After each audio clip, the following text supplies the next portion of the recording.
Bueno, buenas tardes, ¿se escucha? ¿Sí? ¿Fuerte y claro? Muy bien. Bueno, primeramente vamos a comenzar esta sesión del octavo curso interinstitucional del Seminario de Educación Superior, cuyo título general es Economía y Política de la Educación Superior. Saludamos también a quienes nos siguen a distancia en las distintas sedes de las instituciones de educación superior, tanto del país como quienes también nos siguen desde Colombia, desde el Valle del Cauca. Tengo mucho gusto en presentar, aunque ustedes lo ven cada semana, pero bueno, ahora le toca a él la exposición del tema, a mi amigo y colega, el maestro Jorge Martínez Stack, que pues siempre le gusta que lo presenten de la manera más sencilla. Él no le gusta que le lean todo su currículum y que digan todo lo que ha hecho a lo largo de su prolífica vida académica en esta universidad, y únicamente les puedo decir que Jorge Martínez Stack es jubilado de la Facultad de Psicología, donde trabajó muchos años, fue maestro de muchas personas, muchas generaciones. También es sobreviviente del movimiento de 1968 y es el coordinador de asesores de la Dirección General de Evaluación Institucional de esta universidad. El tema que nos presenta hoy es el de las políticas de bienestar estudiantil, derivado de la, yo creo que derivado de la experiencia que él tuvo cuando trabajó en la Dirección General de evaluación, no, Dirección General de Orientación y Servicios Educativos. En esa época, en esos años, Jorge fue subdirector de ahí y pues creo que de ahí nació un poco su interés sobre el tema. Bueno, sin más, le paso la palabra a maestro Jorge Martínez Stack. Muchas gracias. No se oye. A ver, ¿ya? ¿Ya? No, ya, bien. Gracias, Armando. Debo también hacer una aclaración.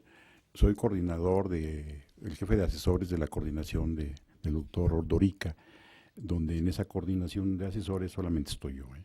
Entonces, soy coordinador de mí mismo, como dice el doctor Ordorica.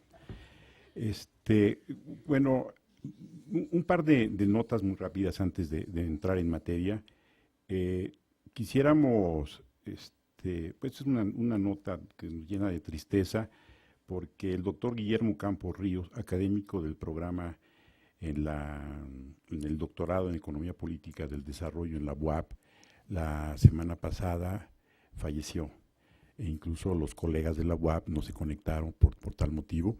Entonces, desde aquí les mandamos un saludo fraternal y nuestro más sincero pésame a la familia del doctor. De igual forma, sentimos mucha pena que en la Universidad Autónoma Benito Juárez en Oaxaca probablemente el día de hoy tampoco se conecte, sería con esta la cuarta sesión, a consecuencia del movimiento estudiantil en apoyo a los jóvenes de la Normal en Iguala. Pues están en movimiento y ellos no se han podido conectar, y que no se preocupen, el problema administrativo lo vamos a ver cómo lo resolvemos, ¿sí? A través de un ensayo con alguna característica, aunque ellos son los responsables, los coordinadores directamente de la calificación del estudiante, pero la validación, veremos cómo lo hacemos. Eso no debe ser ningún problema. ¿De acuerdo? Bien, pues empecemos. El tema que yo debo abordar como parte del grupo de académicos que pensamos en este curso es de políticas de bienestar estudiantil. Para mí, a lo largo de este curso ha sido realmente una muy buena experiencia. Yo soy un nuevo en estos temas, aunque me dediqué mucho tiempo a cuestiones de trabajo estudiantil.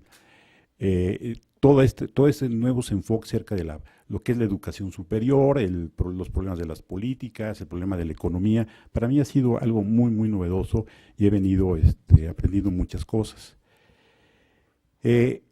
A mí me gustaría comentarles mis inquietudes, compartirlas con ustedes y a ver qué les parece la solución que le he dado a este problema personal que yo tengo a la hora de abordar este problema. Esta sesión forma parte de la segunda parte, a su vez, del curso. La segunda parte es políticas, ¿no?, de educación superior. Y los temas que hemos visto ahí están planteados. El primero, recuerdan, el campo político de la educación superior. ¿Se acuerdan quién lo dio? El doctor Ordorica, ¿de acuerdo? O sea, el doctor Ordorica, no Imanol. Globalización de las políticas de educación superior. ¿Se acuerdan quién lo dio? ¿Y de qué trató? Marion Lloyd, ¿no? Ideas políticas y comportamientos institucionales en educación superior. Acosta, ¿no? Adriana Acosta, que aquí voy a confesarles algo. De hecho, voy a tomar una de sus ideas que a mí me pareció muy interesante, el concepto de idea, que subyace o que está detrás de la política. Después, ahorita les digo.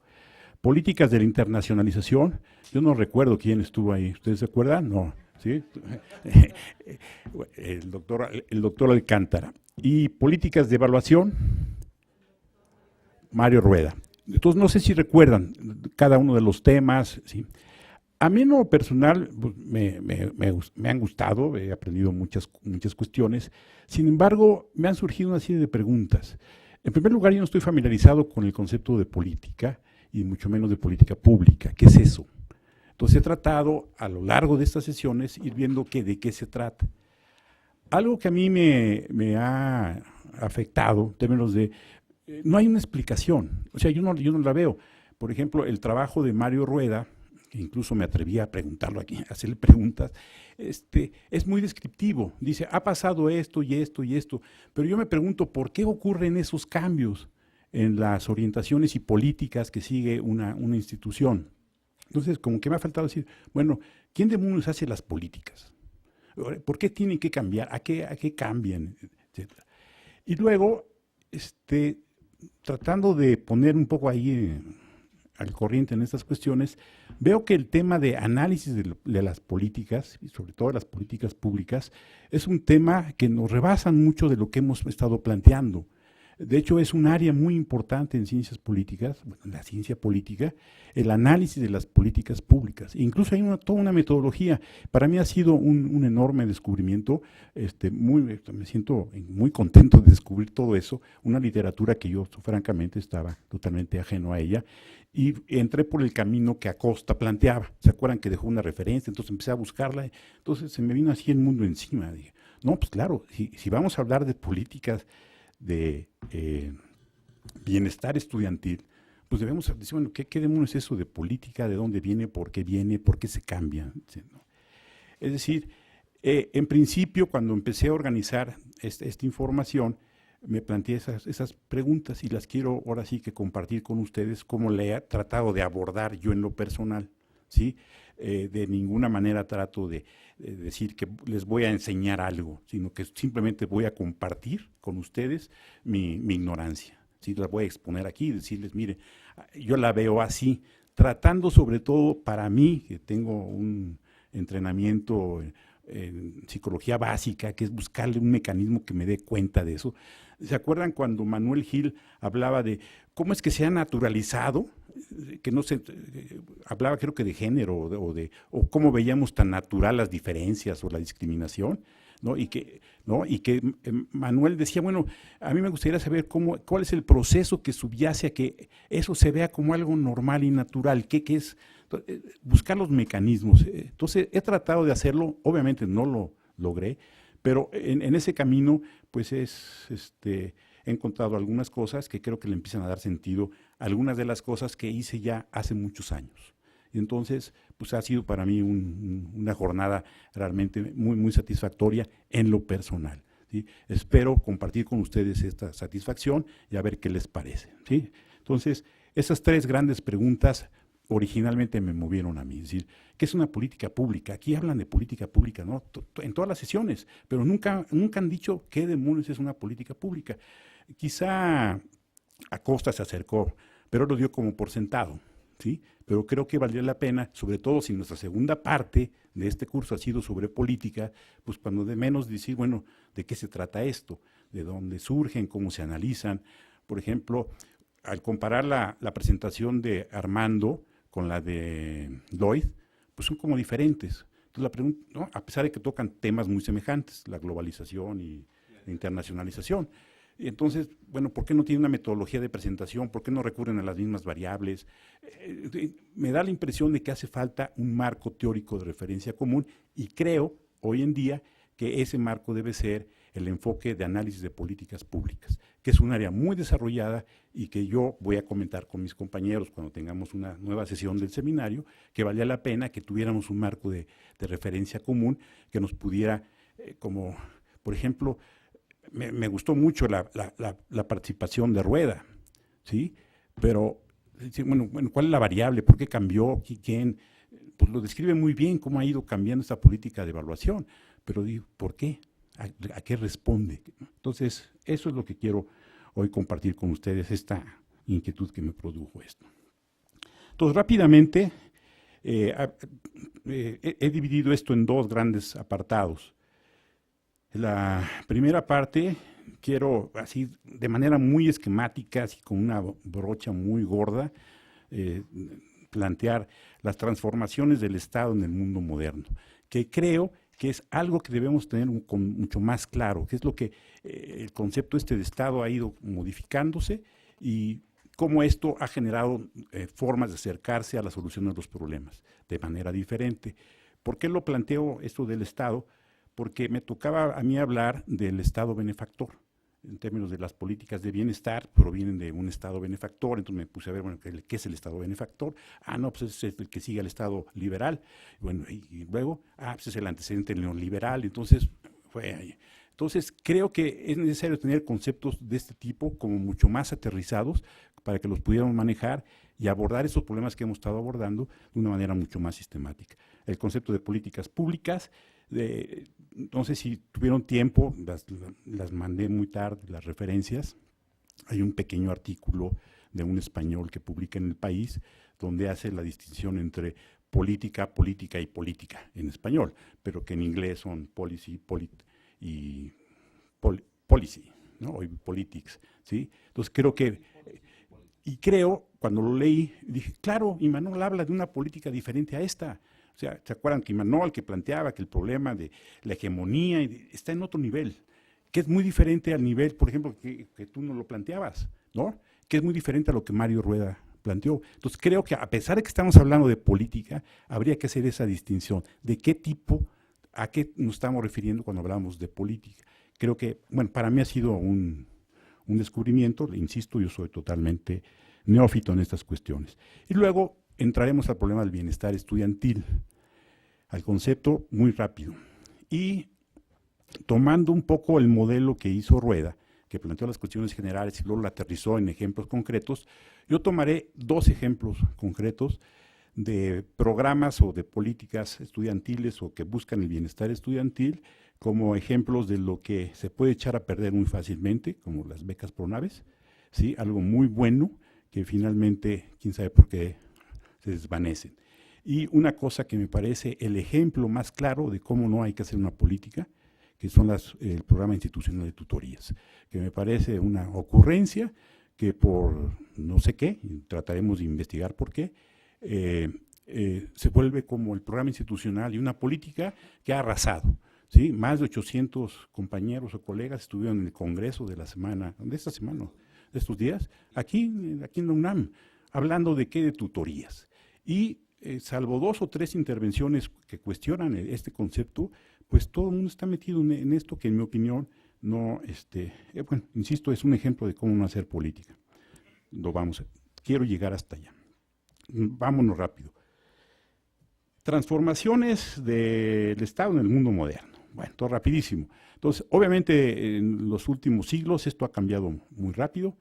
Nosotros no somos conscientes de lo rápido que las cosas han cambiado. Nos ha tocado vivir cosas en muy poco tiempo, cosas que hace 3 o 4 generaciones hubieran tardado siglos en vivir.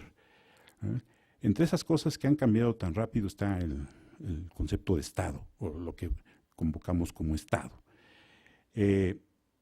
No hay, estaba viendo, está complicadísimo meterse a ver qué es el Estado, ¿no?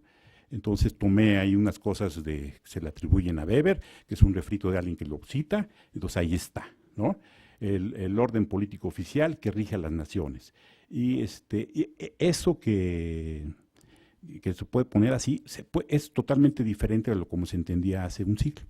Entonces, aunque podemos estar de acuerdo que esa es una referencia al concepto de Estado, eso significa cosas muy diferentes hoy en día que el siglo pasado, ¿sí? Entonces, el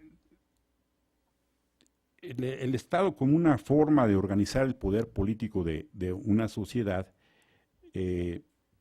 entendiendo desde una perspectiva muy operativa, muy de primera mano, el poder político como la capacidad de tomar decisiones de una sociedad, quién las toma y cómo se toman. Es una forma de organización de la sociedad, puede haber otras muchas, ¿sí? Nosotros nos hemos acostumbrado a pensar en el Estado como tal, pero puede haber otras formas de organizar a una sociedad. Y otra vez en el último bullet aquí es otra vez una cita casi textual de Weber. Entonces, el Estado como la concentración del poder político de una sociedad por parte de un grupo y el ejercicio de la fuerza legítima. Entonces, para que la gente haga lo que quieren hacer, que se haga la gente que impone esa fuerza, el Estado. Bueno, así de manera muy, muy rápida y muy, muy general. Entonces, esa es una cosa que ha cambiado, cómo nos organizamos, cómo tomamos las decisiones en una sociedad, cómo nos organizamos políticamente. Bueno, el Estado tiene un aparato institucional a través del cual lleva a cabo sus diferentes actividades. Entonces, por ejemplo, el sistema educativo formaría parte del aparato institucional del Estado y entonces puede instrumentar las cuestiones que eso que llamamos Estado puede tomar como decisión. También tiene que ver con el problema de cómo se pueden tomar las decisiones por ciertos grupos, y de eso podríamos hablar de diferentes formas de cómo un Estado puede tomar sus decisiones. Y obviamente el Estado también nos proporciona a sus miembros, a sus integrantes, a los que formamos parte de ese Estado, este sentimiento de identidad y de integración. Entonces, así muy rápido, tengo la impresión de que cuando hemos estado hablando de esas cuestiones nos ha faltado hacer referencia a estas cuestiones, aunque fuera brevemente. Cuando hablamos, por ejemplo, de políticas educativas en relación a educación superior, pues deberíamos hablar, bueno, cómo el Estado, a través de qué aparato, está tomando decisiones y cómo es que esas decisiones nos están afectando como grupo, como parte de esa sociedad, si nos estamos identificando o no.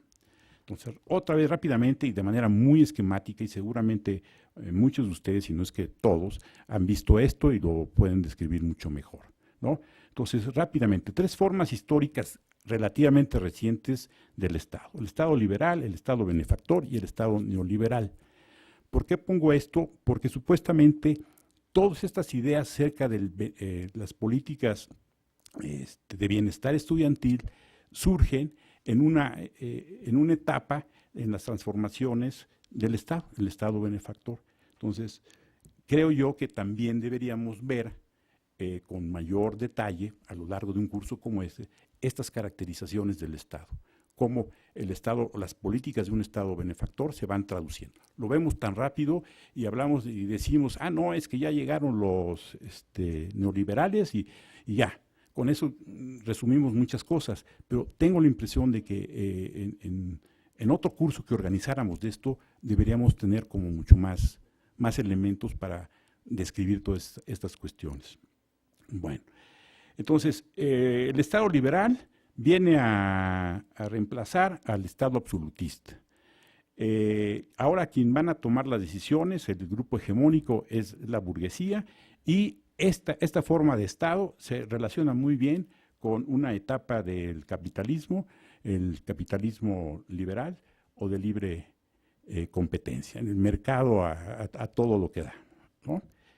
El poder ya no es de una sola persona, ya se despersonaliza, y es de un grupo, y ese grupo es el grupo que tiene el poder, el grupo hegemónico, y que en este principio es la burguesía. Aquí surgen un sinnúmero de cuestiones respecto a los derechos que hoy en día son tan populares o ya son ya un lugar común, cuando ya el concepto surge, el de ciudadano que tiene derechos, que es la simiente de lo que hoy en día sería el pensamiento liberal y que da origen a toda nuestra concepción de los derechos humanos, está aquí. Entonces, creo que hay que también revisar muchas cuestiones en relación a eso. Y algo que es lo que se va a cuestionar, o que va a servir como elemento ahora de análisis, es que ahí está el Estado, concibe a las fuerzas económicas como las fuerzas del mercado, hay que dejarlas libres. La liberación de las fuerzas del mercado son benéficas de por sí y van a traer el desarrollo. Lo que también se plantea en esta situación, este Estado, es generar los marcos jurídicos de la sociedad, donde las fuerzas del mercado deben tener un lugar como bien definido y regulado, para que no interfiramos con esas fuerzas del mercado. Así, rápidamente. Sin embargo, esta forma de organizar a la sociedad empezó a ser cuestionada básicamente porque para la burguesía de nada le servía un Estado que no intervenía para regular las crisis que periódicamente tiene o ha tenido el desarrollo del capitalismo. Entonces, ese Estado no funciona, por un lado. O hay áreas donde económicamente a los miembros de la sociedad pues no les interesa o no pueden ocuparlo porque no, es inviable económicamente en lo individual. Entonces, el Estado debe tener ahí un papel preponderante para generar estos intercambios necesarios para el bienestar de la sociedad. Pero por otro lado, también este tipo de Estado es cuestionado por la misma clase trabajadora, porque ve como que el Estado está organizado a favor de la clase que tiene el poder, de la burguesía. Entonces, es un Estado muy cuestionado. En el 30, la crisis norteamericana, el martes o el lunes negro, en fin, todo esto, hay una crisis terrible de esta forma de organizarlo, y entonces viene una nueva forma de Estado, que va acompañada de nuevo a una nueva forma de desarrollo capitalista. Entonces, ahora el Estado es un Estado benefactor que de manera mucho más clara busca el bienestar en la sociedad, a través de ¿qué? Pues de la regulación de las fuerzas del mercado, interviniendo en los sistemas productivos, teniendo empresas, en fin, convirtiéndose en un promotor de la economía y generando condiciones también para que siga habiendo este mercado, pero ya no es tan libre, hay acotamientos. En este camino que he hecho, aquí creo que también es importante plantear cómo este Estado benefactor, en condiciones como en nuestro país, donde viene un sistema muy autoritario, ese Estado benefactor se convierte realmente en un Estado interventor, en un Estado que invade todas las áreas, todas las esferas de la actividad económica, y llega, a mí se me había olvidado que hasta el Estado mexicano de estas épocas hasta producía bicicletas, ¿no? Tenía una fábrica de bicicletas que no me acuerdo que cuando llegó Salinas las vendieron, ¿no? En fin, habían coches. Ah, claro. Sí.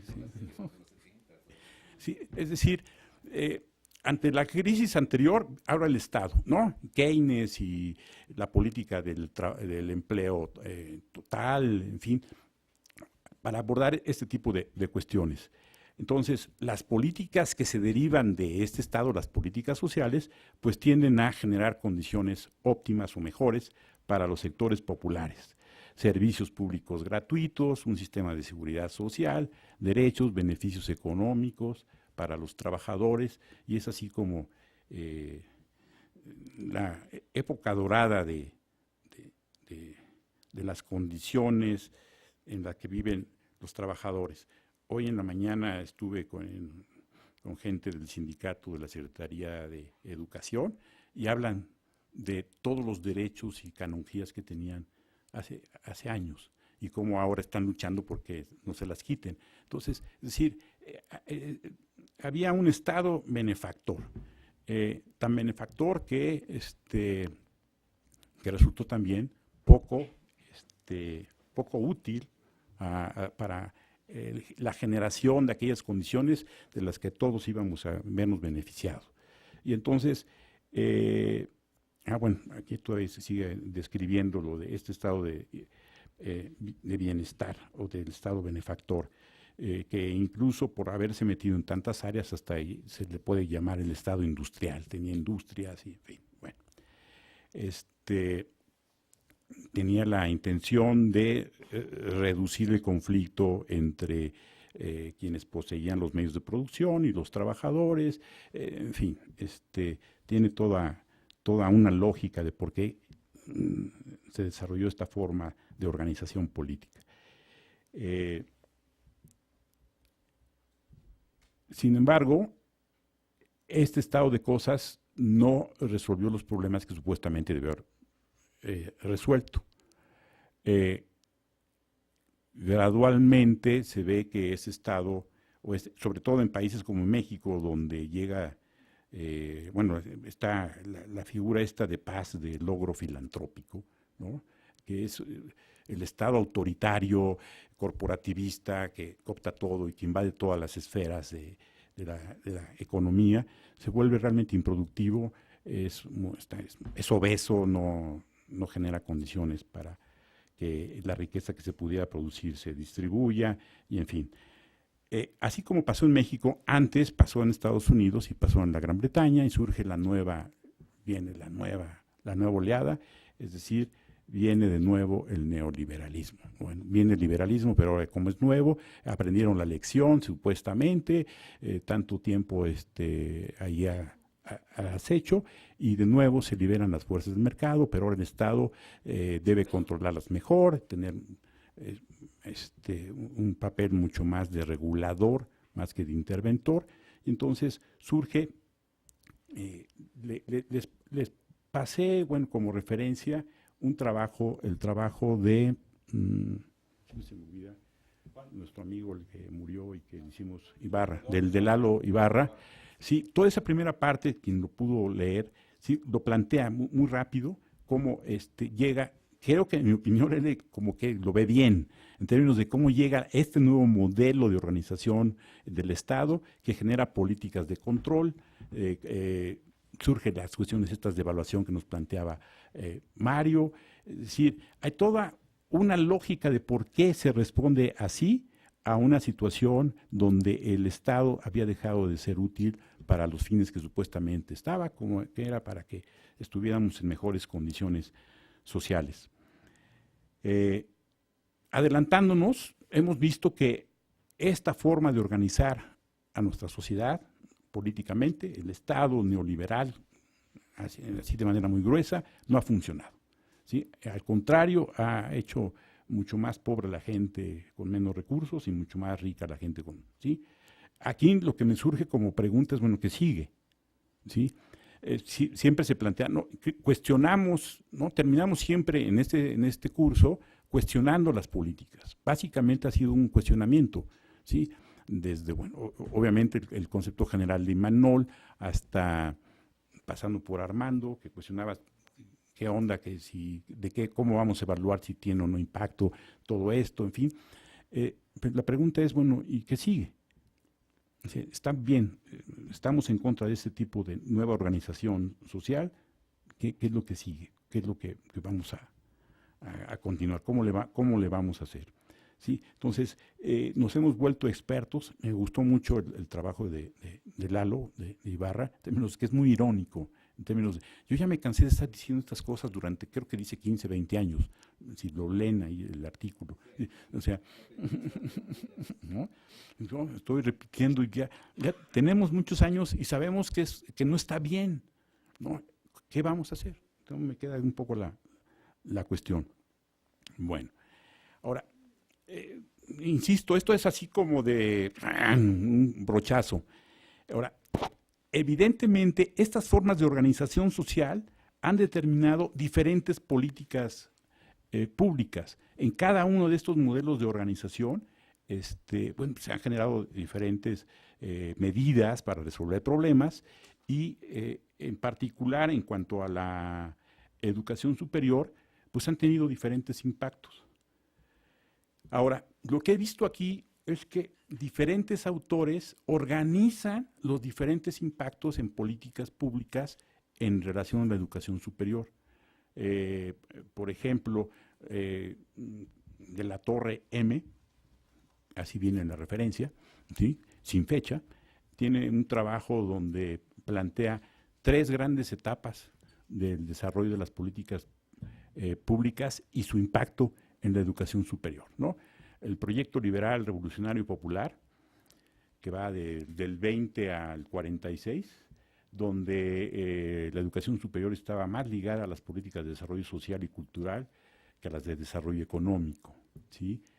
El proyecto modernizador, de los 40 a los 70, en donde el objetivo primordial era formar cuadros profesionales para el desarrollo de una economía moderna y también como promotor de la movilidad social. Si recuerdan una referencia del doctor Ordorica en su presentación cuando habla de la Universidad Constructora de Estado, ¿sí? Es otra forma de abordar o ver esta etapa, donde la universidad queda como muy sincronizada con el proyecto de desarrollo que tiene el Estado en ese momento. Y luego, de acuerdo a esta autora de la Torre, el proyecto neoliberal en los 80 y todo lo que ya sabemos, las políticas evaluadoras, las de recorte de los presupuestos, el presupuesto asignado a productos, toda esta política que hoy seguimos viviendo, ¿sí? Entonces, es una forma de ver los efectos. Pero, por ejemplo, Javier Mendoza, ¿se acuerdan que en la primera parte intervino en eso de los presupuestos?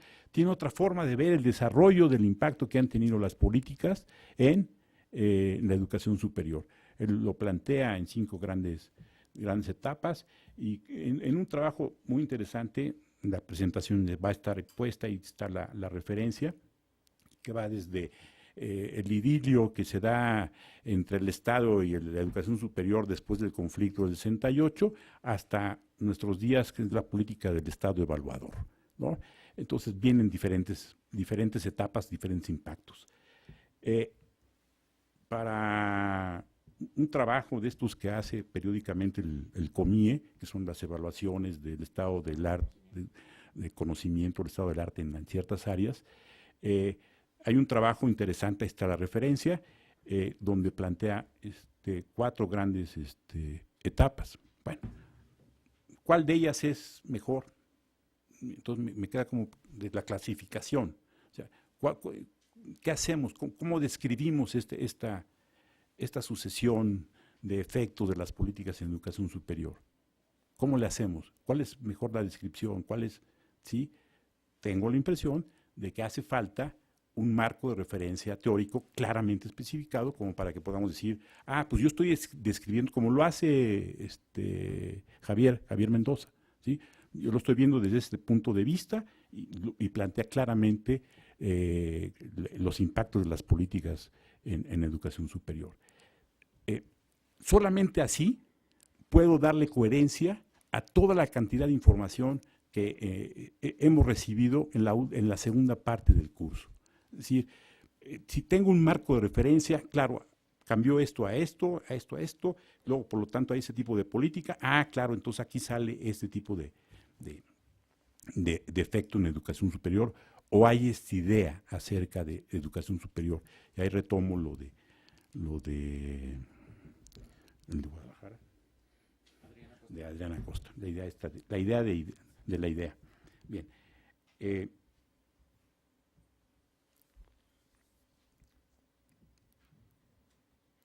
La forma como Ibarra, en la primera parte del artículo que le sugerí, como termina, me parece que es como un buen resumen. Es decir, resolver un problema económico, se ve que hay un problema, se instrumentan medidas, pero eso va acompañado o tiene un efecto en la forma como concebimos los problemas y la forma que estamos pensando de cómo hay que solucionarlo e incluso cómo vamos a andar evaluando. E incluso creo yo que también cuando hablamos de rankings nos ha faltado esta visión, ¿sí? ¿De acuerdo? No hemos estado periódicamente, sale el tema de los rankings y que son malas evaluaciones. Me da la impresión que deberíamos también hacerle referencia a este contexto, a qué modelo de política asociada a qué tipo de Estado está planteando estas formas de evaluación que plantean los rankings. Es decir, en lo personal creo que necesitamos una teoría, una buena teoría que integre y que le dé razón de ser a todo esto. En la última parte del trabajo de Ibarra, después que hace un recorrido, creo que apunta hacia la necesidad de tener esos conceptos mucho más articulados. Bueno, me lo salto, ahí están estas reflexiones de Ibarra, de cómo el papel que tiene el Estado en relación a la educación superior, pues lo está afectando de cierta manera.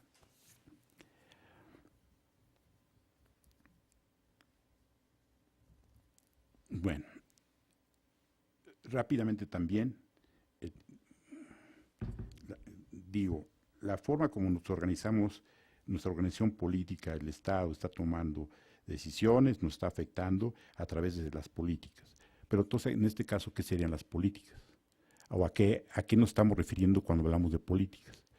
Entonces, aquí tiene sentido ver lo que el articulito del artículo del periódico en El País, no me acuerdo del autor, el nombre del autor, bueno, ahí está la referencia, donde hay que hacer la distinción entre politics y policies. Así se dice, Mario, policies, ¿no? Que no tenemos, en español no tenemos dos palabras para hacer referencia a eso. Entonces, entre las políticas y la política. De hecho, así concluye, ¿no? La política como todo lo que tiene que ver con el poder, la forma de las elecciones, cómo hay alianzas para tomar, todo ese tipo de análisis que tiene que ver con el poder, sería de la política. Y todo lo que tiene que ver con la manera como tratamos de resolver los problemas sociales a través de instrumentar medidas, tendría que ver con las políticas, ¿sí?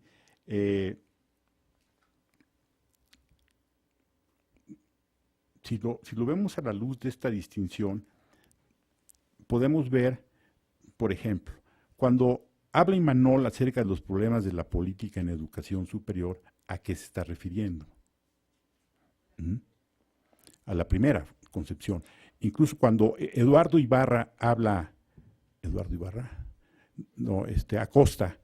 Adrián Acosta estuvo planteando esto, ¿de qué está hablando él?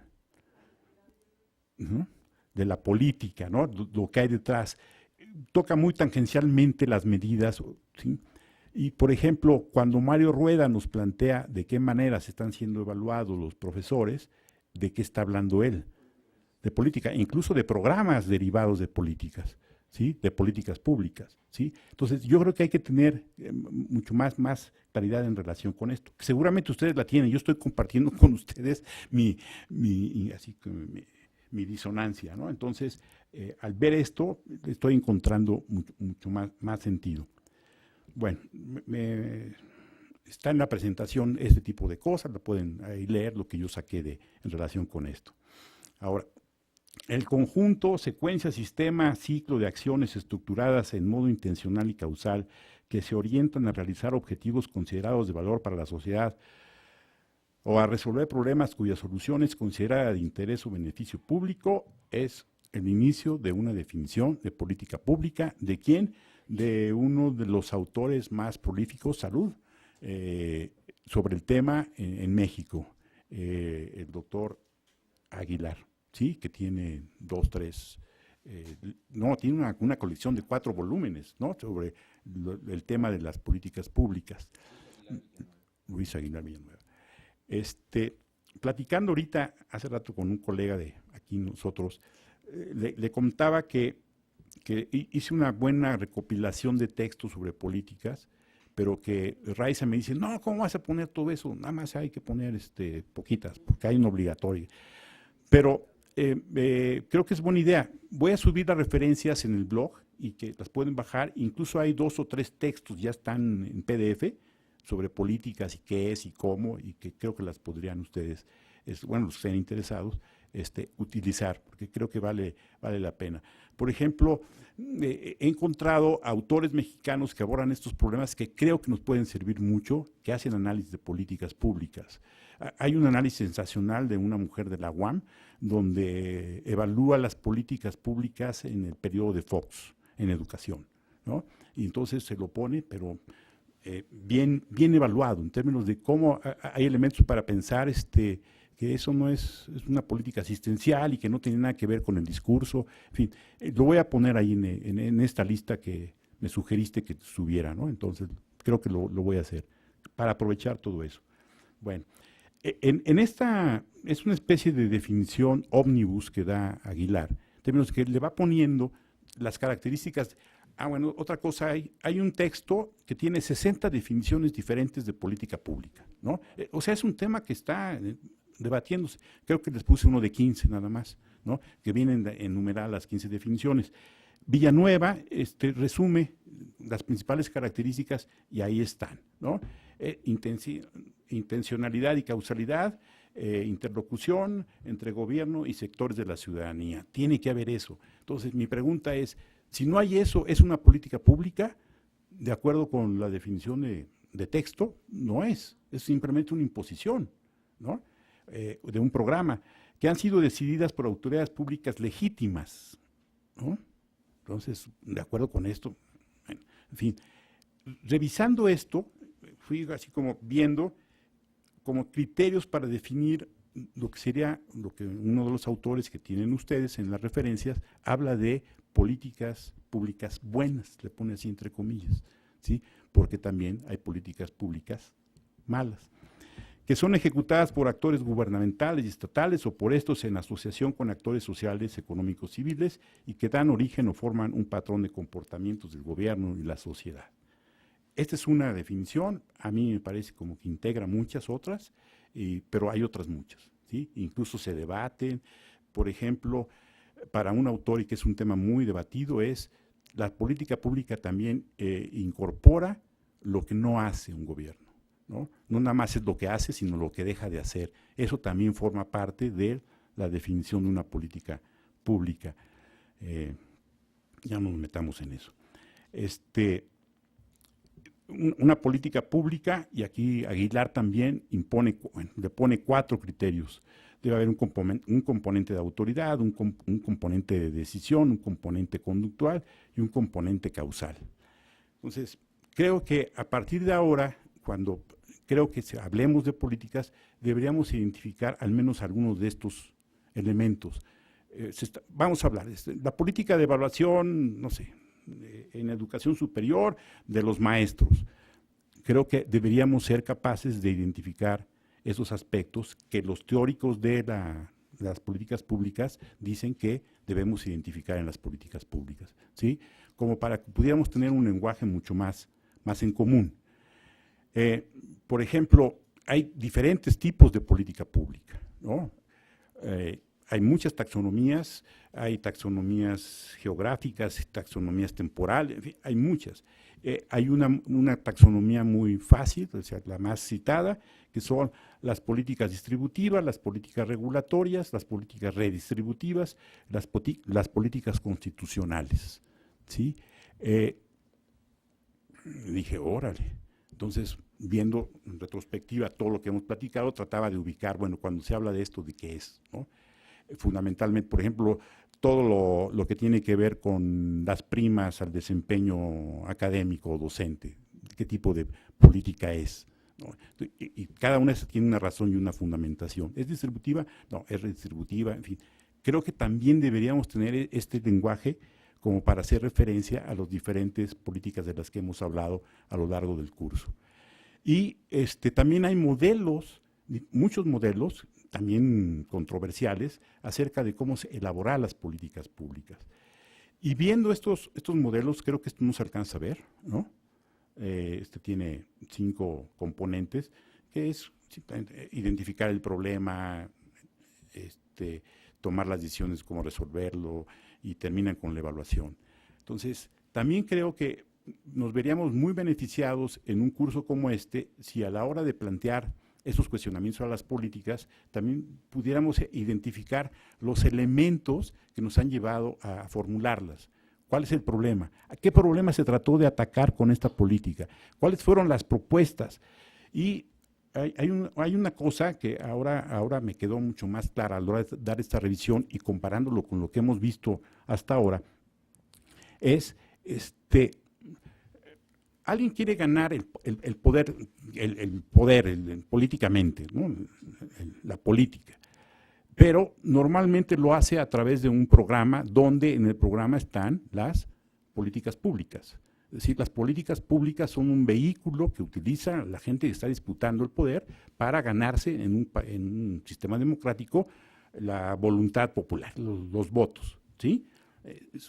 Ahora, ¿cómo podemos distinguir la política que propone un candidato de otro? ¿No? Entonces, creo que debemos tener esos elementos. De igual forma, cuando estemos hablando de políticas en educación superior de este tipo, creo que también deberíamos ver cuáles son estos paquetes, estos programas, a qué están respondiendo. Y un aspecto muy importante es cómo se vuelve, cómo entra en la agencia, en la agenda, un problema para que se convierta en política pública. ¿Qué es lo que hace que, por ejemplo, ahorita lo vamos a tratar de ver con el problema de las tutorías, qué es lo que hace que de repente alguien decida, como grupo, como organización, es que hay que atacar este problema de esta forma o de esta manera? Entonces, ¿cómo sube a la agenda esto? Y entonces ahí tiene que ver mucho con estas ideas que se popularizaron. Por ejemplo, en los 80, en los 90, en el siglo pasado, las universidades públicas eran de lo peor, ¿no? Empezó a haber una especie así como de ideas, rumores, una cultura que fundamenta el que se tenga que intervenir en eso. Es decir, en la agenda viene a plantearse estas urgencias para abordar estos problemas. Y resulta interesante ver cómo se transforman estas ideas en prioridades en una agenda que se va a traducir en políticas particulares. Sí, entonces, más que soluciones, más que respuestas, estoy planteando es lo que creo que a partir de ahora yo tengo que hacer cuando hable de políticas en educación superior. Ver a qué tipo de demanda se está atendiendo, a qué está respondiendo la forma de organización social, cuál es la idea de Estado que predomina, etcétera. Entonces, le decía a Roberto, a Manuel Gil, que si diéramos este curso de nuevo, yo empezaría por aquí. Es decir, no empezaría por economía, empezaría por aquí. Es decir, qué es una política, cómo está organizado el Estado, ¿no? Y entonces a partir de ahí a tener un arsenal con el que podemos cuestionar Armando. Oye, no, eso no es una política de internacionalización, es que falta, ¿y cómo lo vas a evaluar? Tener elementos que nos permitan comparar, contrastar, que también es otra de las áreas importantes, la comparación de políticas públicas, ¿sí? Entonces, creo que, es una perogrullada, a lo mejor estoy mostrando totalmente mi ignorancia, pero que creo que hay que tomar más en serio este concepto de política pública, porque hay mucho trabajo detrás, hay muchos académicos que se dedican a esto y creo que hay que tomar en cuenta sus aportaciones, ¿sí? Entonces, así rápidamente, sí, ahí voy, ¿verdad? Que tengo que acabar en 1 hora para que platiquemos, ¿no? Bueno, bienestar estudiantil.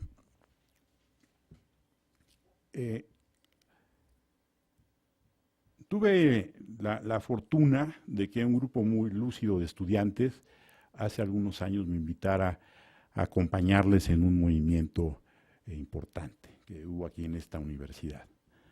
Y me tocó el área de estudiantes. De hecho, junto con ellos escribimos algunas cuestiones respecto a la condición de los estudiantes. Y recuerdo en aquella época que había literatura, sobre todo sudamericana, que hablaba del bienestar estudiantil, cosa que aquí, salvo en algunas universidades estatales, no se hablaba, del concepto de bienestar estudiantil. Hicimos, por ahí hay un documento muy grande que hicieron estos chicos, en aquel entonces eran chicos, que se llaman Los Estudiantes, exactamente, que habla de las condiciones en las que vive el estudiante en esta universidad y lo que se requería. Claro, se disparaban y decían que hay que formar un sindicato de estudiantes, en fin, todo, pero era un buen documento en términos de que hablaba de las condiciones que debe haber para que un estudiante realmente en educación superior sea un mejor estudiante, ¿sí? Y cómo nuestra universidad gradualmente había generado condiciones para constantemente obstaculizar esa carrera. Es decir, si realmente queremos que un estudiante aprenda, salga, sea exitoso, etcétera, deberíamos generar las condiciones para que lo logre. Pero si ustedes ven, la carrera, de hecho se llama carrera, ¿no? La carrera o el desarrollo profesional, la formación profesional de un estudiante en este nivel es una carrera de obstáculos, que incluso empieza antes de la carrera, ¿no? Desde elegir a qué carrera voy a ir, ¿no? Entonces uno tiene que evaluarse, estaré en condiciones para esto, ¿no? En fin, entonces da la impresión de que en nuestra Universidad Nacional, ¿sí? Conozco estatales donde este problema no es tan serio, porque incluso lo abordan, incluso hay secretarías de asuntos estudiantiles, o creo que ahorita lo vemos, creo que en Sonora se habla de bienestar estudiantil en la universidad. Es decir, aquí en la Universidad Nacional, después del rector que enfrentó la huelga del 2000, desapareció el área por completo y se concentró en un área de orientación educativa. Originalmente con Barnés, era la Secretaría de Asuntos Estudiantiles y que en realidad era una Secretaría de Bienestar Estudiantil donde se trataba de integrar todos los servicios que puede ofrecer la universidad para que el estudiante tenga los menores obstáculos para su desarrollo profesional y, en fin, ahorita lo vemos, esto del concepto de esto que todo el mundo habla y nadie sabe qué es, de formación integral, ¿sí? Entonces, tratando de concluir la idea. En Norteamérica, en Estados Unidos, hay una enorme tradición en esto de los asuntos estudiantiles. De hecho, hay profesionales especializados en esta cuestión y trabajan en los centros de educación superior precisamente al servicio del estudiante. ¿Para qué? Para ayudarle y hacerle la vida más llevadera en la universidad. Si ustedes ven los planos originales de la ciudad universitaria, de esta universidad, verán que había detrás estas ideas que dice Acosta, había una idea de lo que era la vida estudiantil.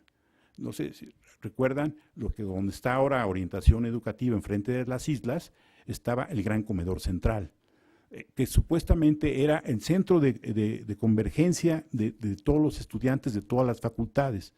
Las facultades estaban comunicadas, yo podía ir de filosofía a derecho y llegar a contaduría por dentro. Es decir, había una verdadera integración. De hecho, lo ven como una especie de círculo, había que atravesar, teníamos que correr a los de ingeniería que se pasaban a filosofía a ver a las muchachas, en fin. Con Barrosierra se propusieron cursos para ingenieros en filosofía. entonces nos invadieron ahí los ingenieros. Es decir, había una concepción acerca de la vida estudiantil. Hoy en la mañana me llegó un correo de estos en WhatsApp, una cosa de esas, del grupo de ciclistas de Coyoacán, que tuvieron que luchar aquí con los vigilantes, porque esos muchachos que llegan en flota, que en bicicleta, ¿no? Andan por todos lados, y tuvieron un lío con los de la policía de aquí de la UNAM, porque no está prohibido andar en bicicleta así en bola. Entonces, en fin, cuando esta universidad se había hecho para ellos, para los estudiantes, ¿por qué? Porque en la medida que estén bien los estudiantes, pues serán mejores estudiantes, serán mejores profesionales, ¿sí? En la Facultad de Filosofía y Letras estaba el auditorio más grande de la universidad, ¿sí? Y todos los viernes estaba ahí la orquesta, es decir, estaba integrada a la vida universitaria, la cultura, ¿sí? Ahora no, ahora es un gueto, ¿sí? Que no sé si ustedes han tratado de irse en camión al centro cultural, ¿sí? O de posgrado ahora a filosofía en camión, 1 hora. ¿Sí? Entonces, digo, se rompió esa idea que había de los que construyeron Ciudad Universitaria de que esto debía ser una integración, es decir, el estudiante como el centro, ¿no? De esto y tener la vida, ¿no? La Orquesta Filarmónica ensayaba los lunes y martes, entonces los estudiantes nos metíamos a escondidas al auditorio, al Che Guevara, a escuchar cómo ensayaban. Ahora pues, lo pueden hacer, venir a hacer aquello, no pueden hacerlo, en fin. Es decir, ha habido una transformación y que tiene que ver con el terror que se le tiene a la organización estudiantil. ¿Por qué? Porque es un factor de estabilización. ¿Sí? Hace rato comentábamos lo del poli, la estabilización y todo eso, el autoritarismo, a lo mejor es bueno porque impide que una institución tan grande y compleja pues tenga pues estos temblores que a muchas autoridades les complica la vida, ¿sí? A mí me tocó ver cómo se desmanteló en esta ciudad universitaria el conjunto de auditorios que había, porque me tocó ver cómo hay un auditorio precioso en trabajo social y lo desmantelaron. ¿Por qué? Porque no debía haber lugares donde se concentraran los estudiantes. Desmantelaron las cafeterías, etcétera. Es decir, hubo un movimiento que me gustaría ver a qué responden esto de las ideas, a qué tipo de estado de política pública se va generando, en contra de esto que se trataba de hacer, que era la enorme convivencia. Creo que afortunadamente se ha ido recuperando, pero va muy lento esto, ¿sí? Bueno, entonces tratando ahora sí que traté de reducirlo, lo alargué, pero el estudiante debe tener una formación integral, donde la formación integral es pues, aprovechar todo lo que hay. Por ejemplo, se me olvidó lo de los deportes, que aquí alguna vez escuché al actual rector de esta universidad plantear el problema de cómo demonios, en términos estadísticos, no tenemos a los mejores deportistas. Si tenemos una población enorme, ¿cómo no hemos sido capaces de sacar una nueva generación de muy buenos deportistas? ¿Sí? En fin, insisto, hemos perdido el foco en términos de dotar al estudiante de esta universidad y de muchas otras en el país de las mejores condiciones para que sea un mejor estudiante, una mejor persona, etcétera. ¿Sí? A ver qué sigue. Bueno, aquí son ejemplos de cómo en algunas otras universidades sí se habla. Por ejemplo, en Sonora se habla específicamente del programa de bienestar estudiantil, ¿sí? Y que tiene lo que supuestamente debería tener, lo que aquí se ha conocido como orientación educativa, ¿no? Consejería, apoyo psicopedagógico, apoyo psicológico, actividades de integración, convivencia, que promuevan habilidades, actitudes, valores, adaptación a la vida en la comunidad, la orientación, apoyo para el cumplimiento de los estatutos de vida comunitaria. O sea, ellos tienen un estatuto de la vida comunitaria.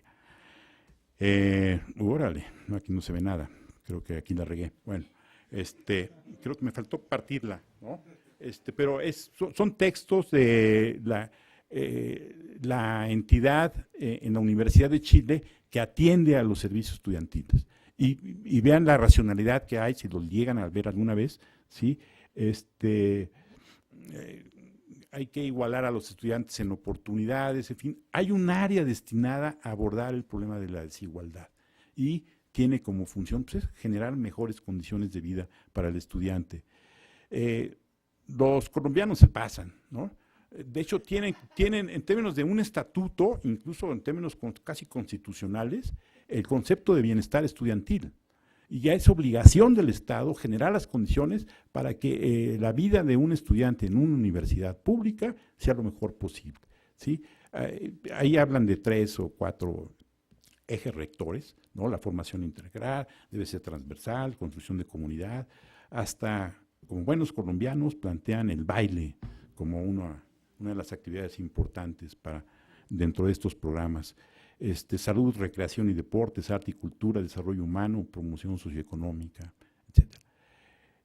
Ahorita voy a regresar sobre esto. Bueno, entonces, sí hay un interés en la institución de educación superior por generar esto, no en todas, y particularmente que yo conozca en esta universidad, esto ha sido algo totalmente marginal. Se ve que la carrera universitaria es una carrera de obstáculos, ¿sí? Que va desde, ya no es tanto, pero recuerdo que muchos estudiantes iban a los servicios de orientación educativa las primeras semanas de inicio de un ciclo escolar, porque decían que esa carrera en particular no era la de ellos. Entonces, empezando a platicar de qué se trataba, resulta que gran parte de los problemas tiene que ver con la adaptación a un nuevo entorno, así tan sencillo.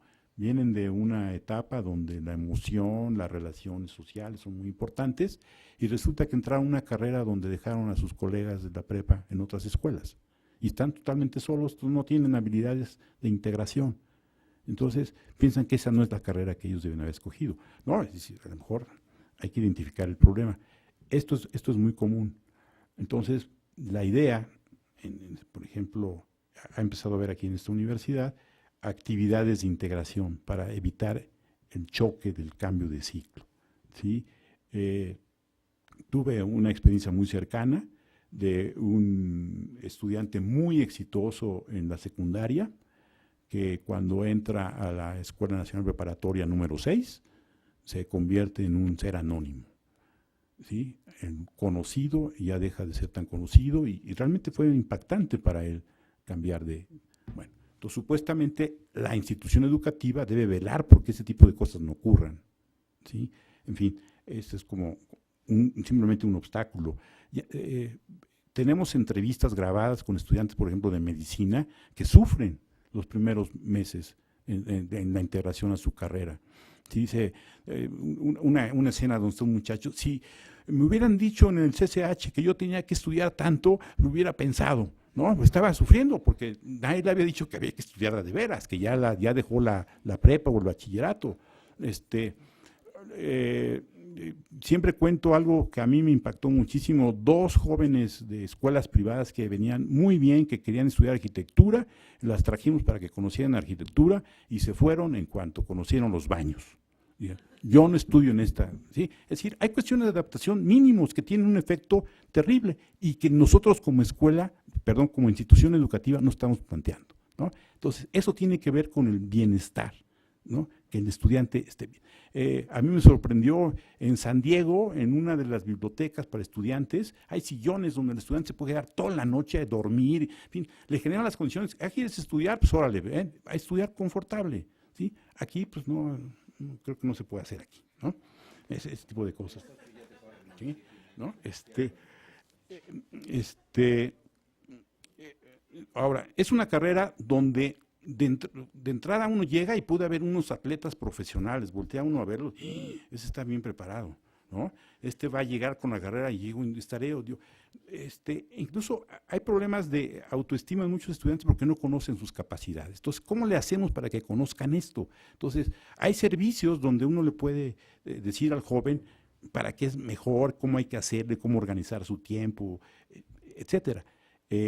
Lo tenemos en pequeña escala aquí en la UNAM, pero eso debería estar irradiando en todo el campus.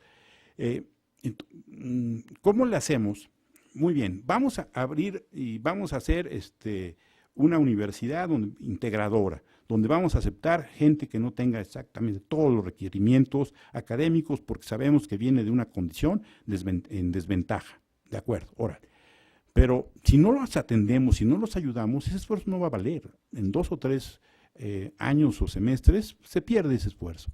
Entonces, ¿cómo atendemos a esas desigualdades? Entonces, hay oficinas en algunas instituciones educativas que atienden a eso, tratan de apoyar a los estudiantes. Y en general eso sería como la búsqueda del bienestar estudiantil, pensando en qué, en que sean buenos estudiantes, que estamos invirtiendo en ellos y que queremos que ese dinero se traduzca en algo efectivo, que es un profesional exitoso, un ciudadano completo y participativo. Hice una encuesta en el ciclo de hace 2 años, en el curso, acerca de cómo conocían derechos humanos, por ejemplo, los estudiantes de posgrado, y los resultados son un poco decepcionantes, o sea, no hay una cultura respecto a eso, la participación ciudadana, etcétera. Es decir, estamos fallando en áreas muy importantes, esto que llamamos formación integral. Bueno, esto era de aquellos, estos son polvos de aquellos lodos, donde hicimos una propuesta originalmente en esta universidad que empezó a caminar, pero como llegó aquella huelga, llegó el nuevo rector y pues esto lo tiraron a la basura, ¿sí? Que era integrar los servicios estudiantiles. Por ejemplo, ¿por qué ustedes conocen servicios médicos aquí en esta universidad? Sí, la Dirección General de Servicios Médicos, ¿saben de qué área depende? Del área administrativa, está totalmente ajena a la vida académica y debería formar parte de esto.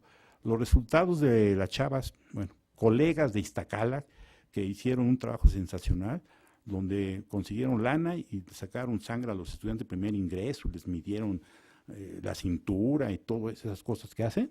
Entonces encuentran que cerca de la 1/4 parte de los estudiantes de primer ingreso tienen broncas de salud en mayor o menor medida, algunos muy serios, ¿sí? Nos tocó ver el caso de que encuentran que un chavo tiene graves problemas de salud, entonces van a buscarlo al salón y ya no está. Nadie supo por qué, ¿no? Esperemos que no le haya pasado nada de esto hace ya algunos años, ¿sí? Entonces, los servicios médicos no están integrados, actividades deportivas, actividades, en fin.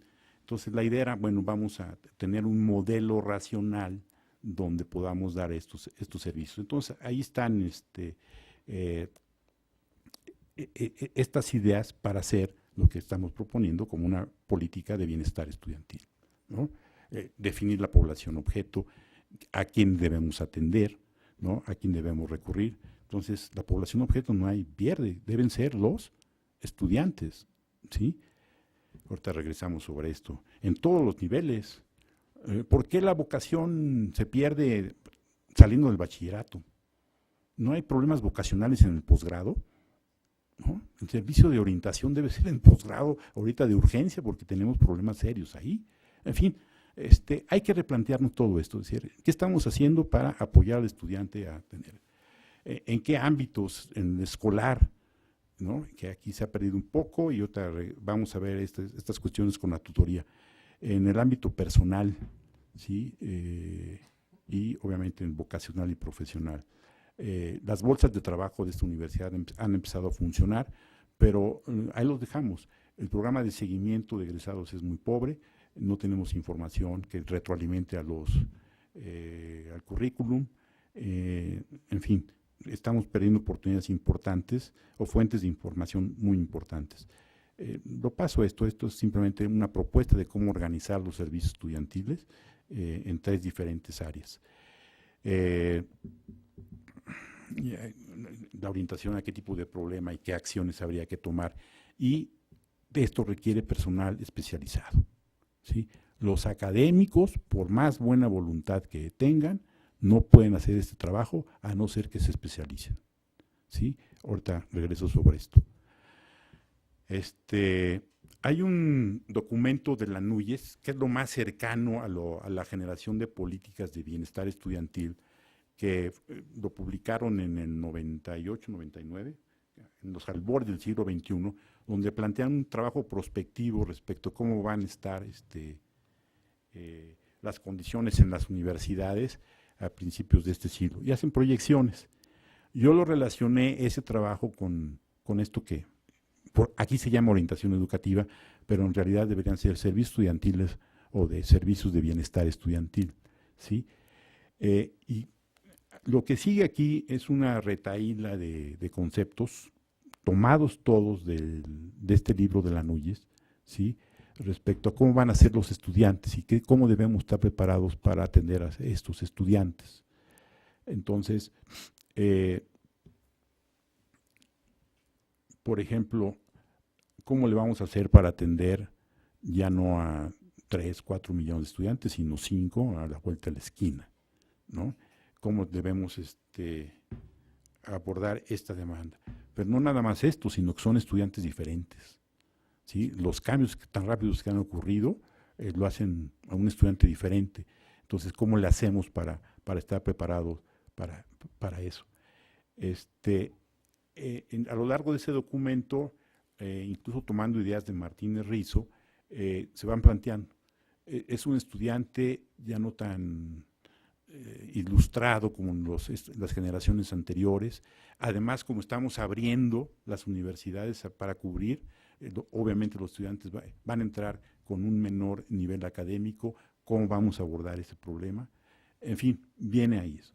Entonces, creo que ahí los especialistas en estas cuestiones de bienestar estudiantil deben estar ahí, ¿sí? Porque si no, no pasarían sino de buenas intenciones. Por ejemplo, cuando uno lee esto, uno dice, órale, el diagnóstico de Lanúyes de principio de siglo.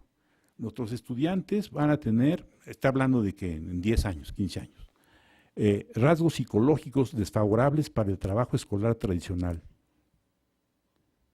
Pues, ¿pero cuál es eso? ¿Sí? ¿Ustedes creen que esto ha ocurrido? Tenemos estudiantes que no están muy bien preparados por el trabajo escolar tradicional, por la influencia de la televisión, inestabilidad, rapidez de la percepción, prioridad de lo emotivo sobre lo racional. Entonces, las redes, ¿no? Entonces, ¿qué estamos haciendo? ¿Cómo nos estamos preparando? Esto debería formar parte de los programas de políticas de bienestar estudiantil. ¿Cómo vamos a atender a esa población? Subculturas a las que resultan extrañas las normas y valores propios de las instituciones académicas, como se refleja en la aparición de expresiones de desorden anómico diferentes de las tradicionales formas de relajo ritual. ¿Ustedes creen que ha aparecido eso? Por ejemplo, ahora ya no hay novatadas, como en mis tiempos eran unas novatadas brutales, pero hay nuevas formas de comportamiento del relajo. Yo quedé impresionado ahora el 2 de noviembre. Pues estuvimos aquí. Antes pasé al súper, ¿no? Y la enorme cantidad de jóvenes, hombres y mujeres, comprando alcohol en Superama y en Walmart, en todos, era impresionante. Y me tocó hacer fila con adelante unas jóvenes, mujeres, 18, 20 años, con sendas botellas que le iban a combinar el whisky con un refresco de manzana. Entonces, no, y les pregunté, ¿no? Oigan, ¿cómo? No, es que ya se acabó, pero si quieren yo les doy. Yo llevaba agua mineral. No, es que queremos un poco dulce. ¿Sí? Es que era una bebida dulce y nada más llevaban de manzana. A mí me sorprendió, yo no había visto ese tipo de comportamiento. En general, y sobre todo en unas jóvenes, o sea, a mí me rompió el esquema y son estudiantes de esta universidad. Entonces dije, yo tengo que dar una vuelta más seguido por el campus, porque ese tipo de cosas, o sea, jóvenes, mujeres organizadas como pandilla, ¿sí? Comprándose su pomo, ¿no? Y todo eso. Entonces, en mis tiempos era la chava se queda en el coche y el chavo se baja por la botella, ¿no? No, aquí era.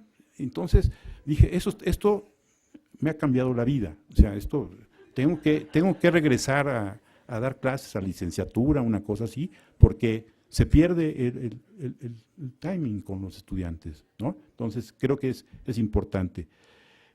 Se ha acelerado el desfase entre madurez biológica y psicológica, enfrentan problemas más serios, siendo todavía muy jóvenes en términos biológicos. En fin, aquí viene toda una retahíla de consideraciones respecto al estudiante. Ahora, la pregunta es, ¿debemos generar condiciones para atender las necesidades de estos jóvenes? Creo que sí, debemos estar, sí. Algo que yo insisto que no se atiende es la enorme proporción de mujeres que están ahora en educación superior. Eso cambia todo, pero no hacen caso, no le hacen caso a Ana Buquet y compañía. Es decir, el que haya más mujeres en una profesión cambia los salarios. La escala de salarios cambia, entonces, ¿qué se va a hacer eso? La forma de capacitación, en fin, hay una serie de cuestiones que no estamos atendiendo y que tienen que ver con esto que llamamos condiciones para favorecer el mejor desempeño de los estudiantes, bienestar estudiantil. Bueno, ¿para qué les sigo por ahí?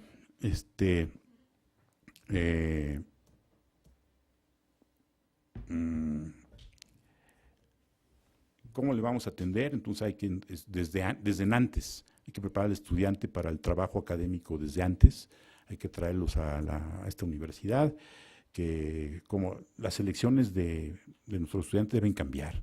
No sé si han visto las cosas que escribe Roberto Rodríguez, ¿sí? Que es necesario que cambiemos, no es posible que sea una prueba de conocimientos como está, para seguir escogiendo estudiantes de esa forma. Si es que los debemos seguir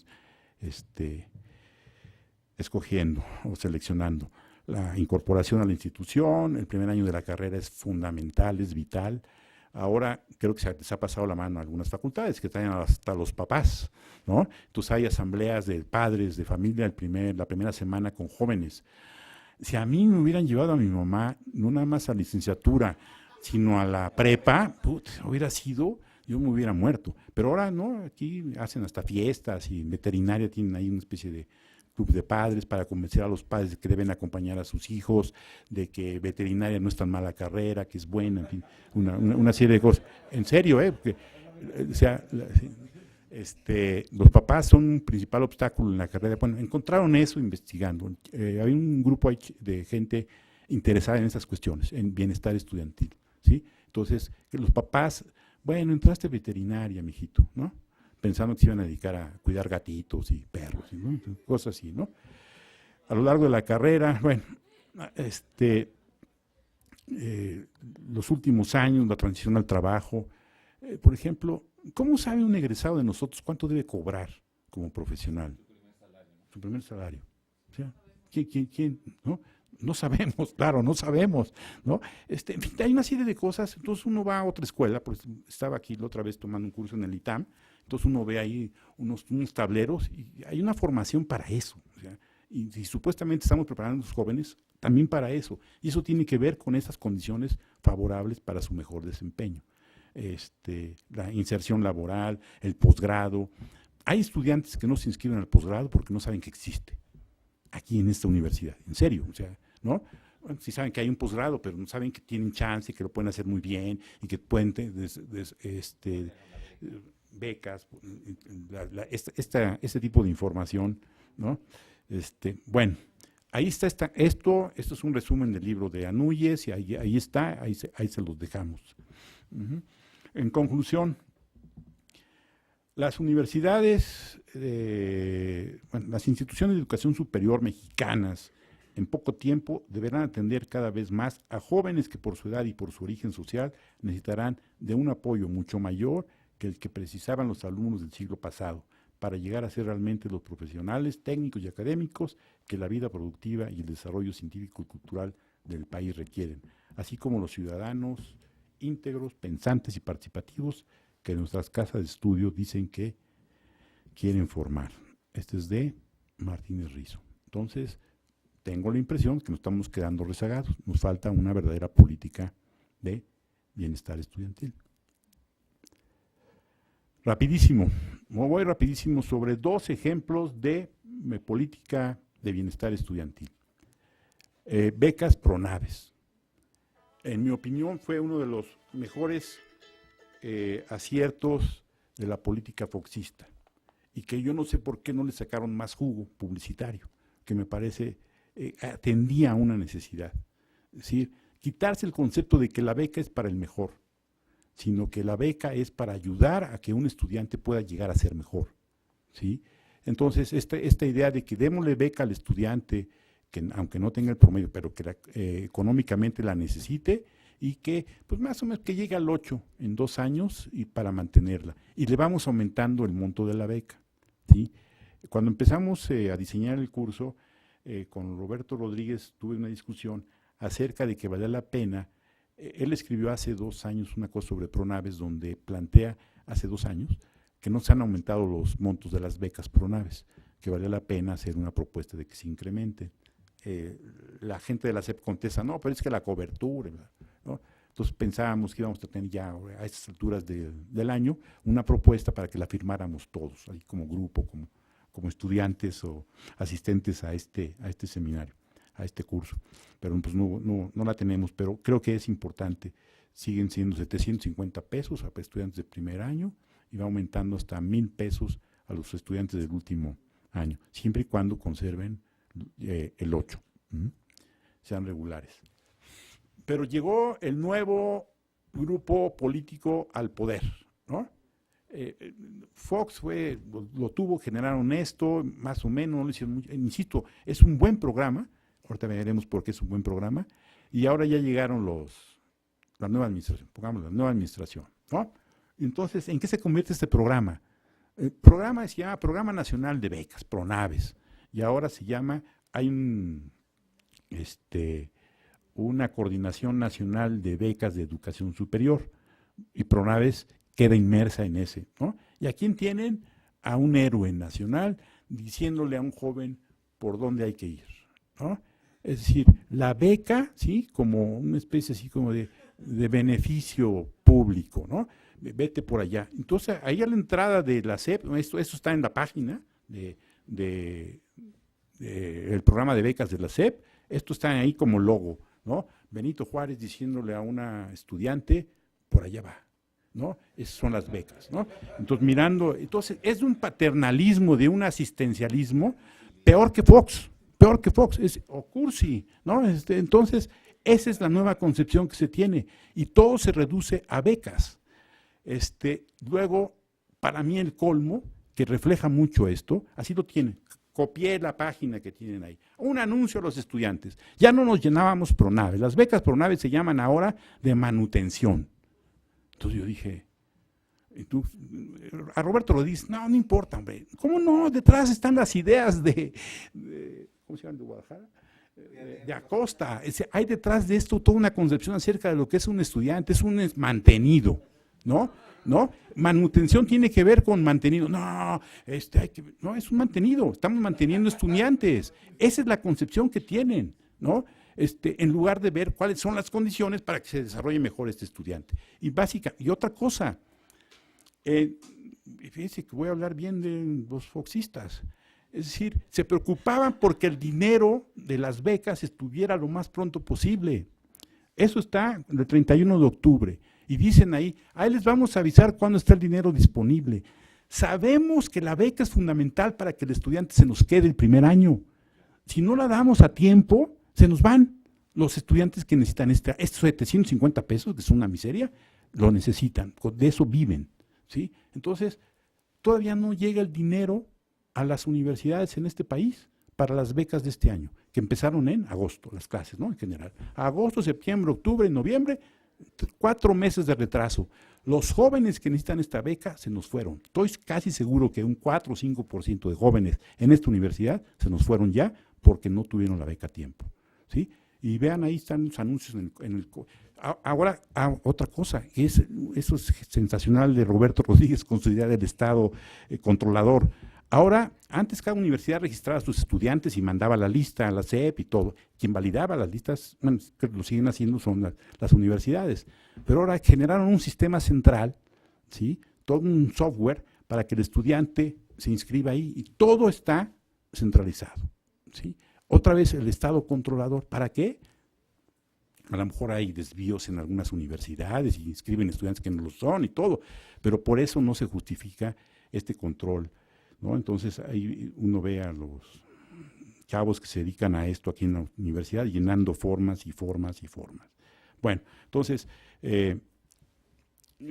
lástima que no pudo venir Roberto, porque estas 2 citas te las traje Roberto Rodríguez, porque dice que no importa que se llamen manutención. Yo digo, sí importa. ¿Por qué? Porque manutención significa acción y efecto de mantener o mantenerse.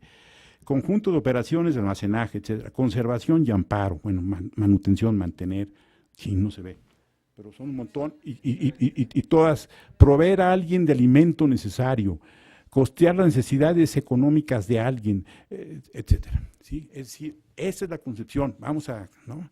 Cuando la idea es, yo estoy invirtiendo en este joven porque sé que si mantengo una beca, el país va a ganar.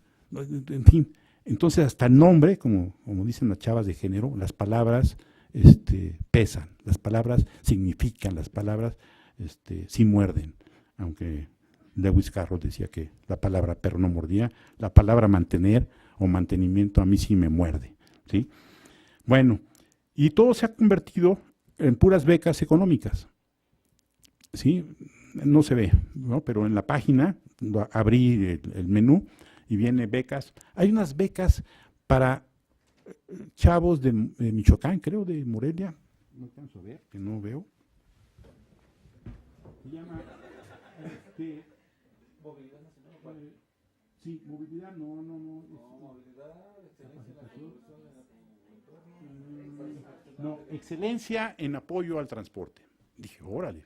En mis tiempos, en algunas universidades estatales todavía siguen, los estudiantes tienen becas tienen rebajas en el transporte público, con su credencial, incluso hay movimientos muy severos, ha habido por los problemas de los camiones y qué sé yo, ¿no?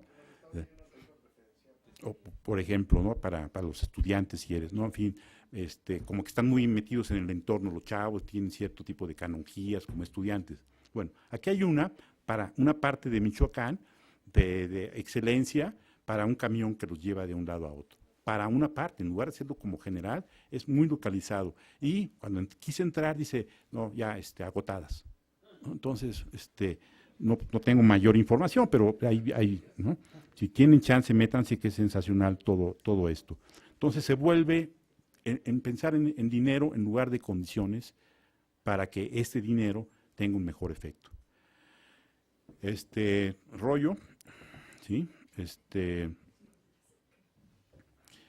La otra, las universidades públicas no se pueden desatender del compromiso social que les compete, deben enfrentar la apertura a la participación, que a veces entra en tensión con la excelencia académica.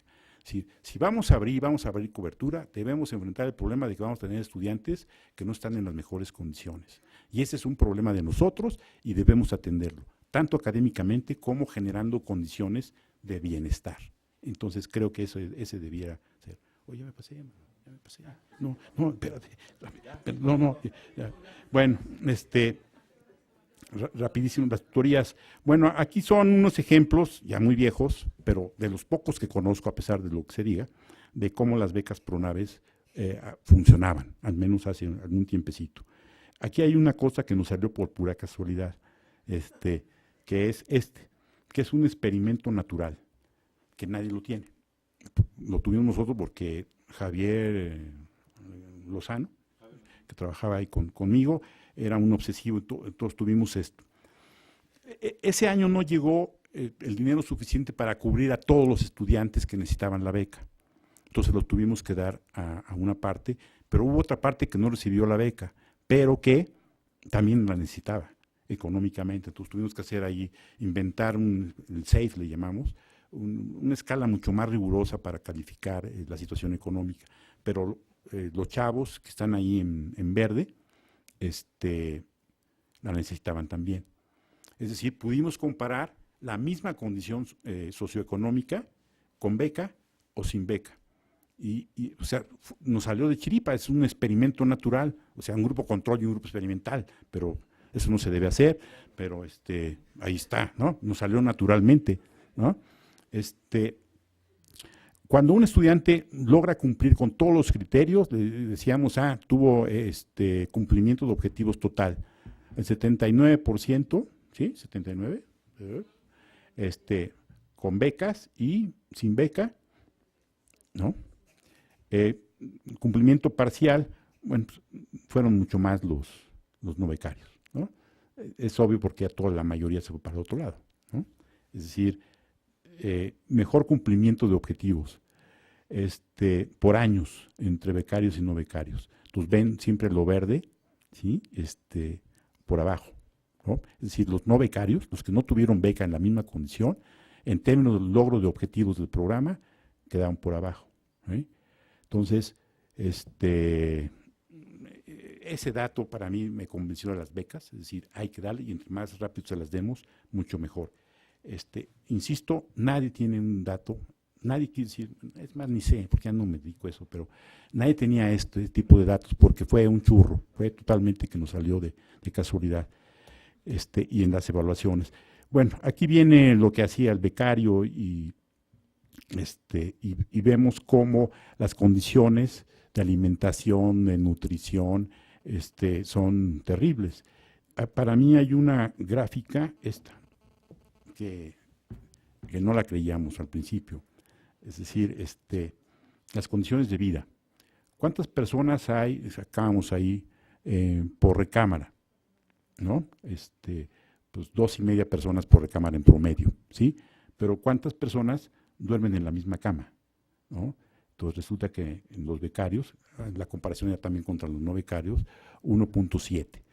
Había familias donde tienen que dormir en la misma cama. En esta universidad, estudiantes de nuestra universidad, ¿sí? Es decir, la beca tiene un sentido y hay que atender ese tipo de situación. Un estudiante que tiene que vivir eso y todavía le pedimos 8, me parece un exceso. Yo creo que podemos ir graduando eso.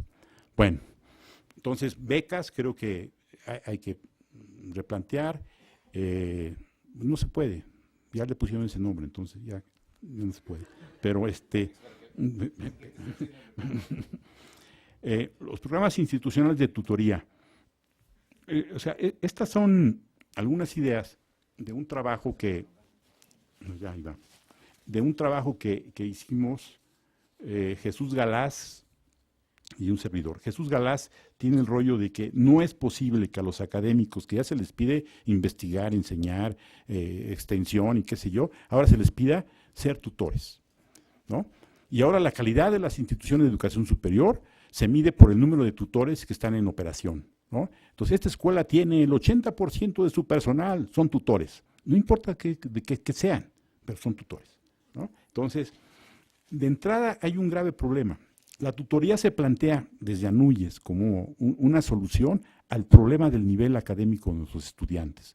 ¿Producto de qué? Pues de la situación de enseñanza que están enfrentando, ¿sí? ¿Y cómo le vamos a resolver? Pues acompañándolos a lo largo de su formación. ¿Con quién? Con ese personal académico causante de su mal desempeño académico, ¿no? Entonces, tiene así un contrasentido. Lástima que ya no encontré la versión completa del libro de Anúyes, les puse el tercer capítulo que lo encontré por ahí, donde viene la descripción del programa de tutorías originalmente, en las referencias.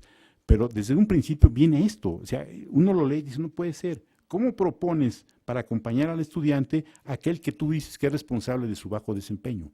No tiene sentido. Bueno,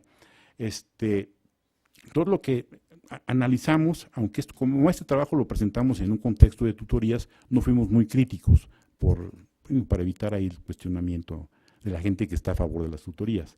Pero un poco la idea era decir, me voy a este. Este es el modelo de Anúyes de la tutoría. Este esquemita está en el libro que usan como texto. Ahí alrededor de qué está la tutoría. ¿Cuál es el círculo que está ahí, ¿no? La docencia, ¿no? Y la tutoría es como subsidiaria. Entonces, el tutor es una especie como de canalizador del estudiante. Lo acompaña. Oye, ¿tienes broncas? Pues vete para allá. ¿Tienes broncas? Vete para allá, ¿no? Nosotros lo que planteamos es esto. Es decir, el centro de todo debe ser el estudiante. Y la tutoría debe ser un servicio más. A lo mejor debe ser estar en los servicios estudiantiles y que debe ser una decisión del estudiante tomar o no la tutoría, ¿sí? Deberíamos generar condiciones para que un estudiante se autorregule, ¿sí? O sea, pueda tomar decisiones, pero incluso desde el término mismo de tutoría, como lo emplean aquí, es yo soy el tutor de este muchacho, ¿sí? Que en términos legales, ustedes saben, ¿no? Implica hay un menor de edad o algo, no sé, ¿no? Hay alguien incapaz, en fin, no sé. Entonces, pedirle a un especialista en una disciplina que a duras penas ha sido medio formado para dar clases, que ahora atienda las necesidades de todo tipo de un estudiante, me parece un exceso. Pero eso ha generado cambios importantísimos en la educación superior, ¿no? Congresos, ideas, simulaciones. Ahora que estuve en el congreso de tutorías, un colega me decía que tiene como 80 tutorados, ¿no? Y que le llegan correos como, oiga, profesor, ¿cómo puedo hacer mi servicio social? Y yo qué sé, ¿no? No, pues ve a la oficina, ¿no? Y que se le inunda, en fin, sufren esos maestros, pero eso sí, ya tiene un montón de, esa universidad en la que trabaja, tiene, pues no sé, un índice de tutorados enorme, pero es pura simulación. Entonces, creo que hay que repensar esto, plantearlo la tutoría, que puede ser necesaria para, como un servicio más de los servicios estudiantiles que se pueden dar, ¿sí? Y que hubiera un centro de tutores, como en muchas universidades serias, uno va y dice, oye, tengo esta bronca, ¿no? Pero aquí me tocó ver una tutoría de grupo, ¿no? Entonces ahí el maestro hablando con el grupo y planteando, en fin, violando todo lo que supuestamente sabemos acerca de cómo ayudar a un estudiante. Bueno, tratando de relacionar esto con lo anterior, creo yo que si tenemos los conceptos de política pública y lo aplicamos a un problema que trata de resolver las becas, por ejemplo, podemos aprovechar un sinnúmero de experiencias, de conceptos para evaluarlo. Y al mismo tiempo podemos cuestionar desde esa perspectiva programas como el de tutorías. El de tutorías es una política loca, es absurdo, es una cruzada. Uno escucha a los maestros hablando de que no, que casi se llevan a los estudiantes a su casa porque los problemas que le plantean son enormes. En fin, no están preparados los maestros para hacer ese tipo de trabajo, ¿no? Entonces, es un ejemplo de mala política, ¿sí? Entonces, pues creo que ahí terminaba. Muchas gracias. Perdón, Muchas gracias, Jorge. ¿Sí se escucha? Sí. Muchas gracias, Jorge. Sin duda que todo lo que planteaste, todos los problemas, el contexto y estas últimas reflexiones que has hecho, pues nos dejarán con muchas ideas para poder plantear algunas preguntas para la segunda parte de esta sesión. Entonces vamos a tomar los 15 minutos de descanso y volvemos para la sesión de preguntas. Sí, a las 8. Bueno, un poquito antes de las 8, pero sí, horario normal.